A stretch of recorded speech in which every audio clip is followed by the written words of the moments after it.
Are you in the confusion where to start your DevOps journey? Then think in this way. Where exactly the DevOps process starts? Of course, it starts from planning, but the technical activity starts from the writing code.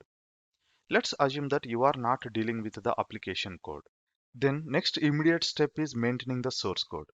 But maintaining the source code as versions and also working with group of people became unavoidable in most of the projects. So we need some tools which helps us to maintain source code, versions, and working with group of people. That is where Git and GitHub comes into the picture.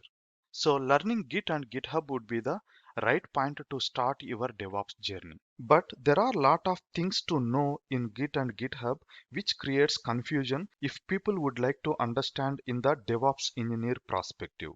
If you are also in the same position, then this course is for you. Welcome to my new course, Git and GitHub for DevOps engineers.